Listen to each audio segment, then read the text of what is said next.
হাতে কম সময় থাকলে আমি তাড়াহুড়ো করে এই মুরগিটাই রেঁধে নিই। এটা খেতেও ভালো লাগে, সময়ও কম লাগে। হ্যালো, আসসালামু আলাইকুম এভরিওয়ান। সবাই কেমন আছেন? এই মুরগিটা রান্না করার জন্য আমি সব কিছুই ধুয়ে রেডি করে নিয়েছি।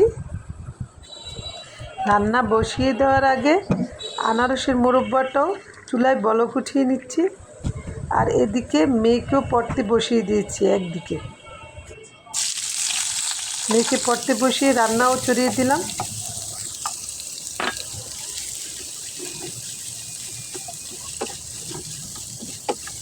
যেদিন রান্নার কাজ কম থাকে সেদিন ঘরের সব অন্যান্য কাজ বেরিয়ে যায়। আর এদিকে পেঁয়াজ ভাজা হয়ে এসেছে, আমি টমেটো কুচি দিয়ে দিয়েছি। আর সাথে অ্যাড করে দেবো আদা রসুন পেস্ট, হলুদ মরিচ আর ধনিয়ার গুঁড়া দিয়ে ভালোভাবে নেড়ে চেড়ে কষিয়ে নেব। মুরগি রান্নায় আমি সবসময় কাঁচা জিরার গুঁড়োটা ব্যবহার করি, কাঁচা বলতে ভাজা ছাড়া। প্রথম দিকে যে কথাটা বলছিলাম, মেয়েদের রান্নার কাজ কম থাকলে ঘরের অন্য সব কাজে বেড়ে যায়। আসলেই তাই, মেয়েদের কাজের হিসেব দেওয়া যাবে না। সকালবেলার কাজগুলির জন্য মেয়েরা 10 হাতে কাজ কখন তাড়াহুড়ো করে সেরে ফেলবে, এইটা ওইটা সব কাজই যেন একসাথে সেরে ফেলতে চায়। দুপুর 2টা-3টার আগে মেয়েদের কাজ শেষই হয় না।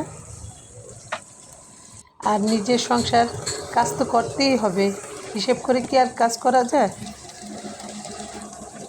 এদিকে কথা বলতে বলতে আমি মশলাটা ভালোভাবে কষিয়ে নিয়েছি। আর কয়েকটা আলু দিয়ে দিলাম, বাচ্চাদের জন্য এই আলুটা দেওয়া। আর মাংস দিয়ে দিলাম। আমার মাংসতে 2-1টা আলু দিতেই হয় বাচ্চাদের জন্য। এদিকে রান্নার মাঝখানে আমার ছোটো মেয়ে ডাকছে প্রজাপতি দেখে যাওয়ার জন্য। বাগানে একটা প্রজাপতি বসছে, ওইটা দেখার জন্য। মাঝখানে আমি দৌড় দিয়ে প্রজাপতি দেখে আসলাম। দেখতে দেখতে প্রজাপতি কোথায় যেন উড়ে গেল। আবার এসে রান্নায় যোগ দিলাম। এদিকে মেয়ের পড়াশোনা শেষ করে নিচ্ছি, আজকে মেয়ের শেষ এক্সাম। আর আমি মুরগির মাংস সবসময় মুরগির গায়ে থাকা পানি দিয়ে কষিয়ে নিই। কষানো হয়ে গেছে, তেলও ভেসে উঠেছে, আলুটা মোটামুটি সিদ্ধ হয়ে গেছে। এই পর্যায়ে আমি একটু ঝোল দিয়ে দিব।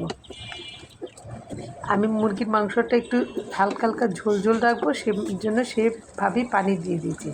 ফাইনালি জিরার গুঁড়া কাঁচামরিচ দিয়ে বলক উঠিয়ে নামিয়ে নেব। ভালো থাকবেন সবাই। আল্লাহ হাফেজ।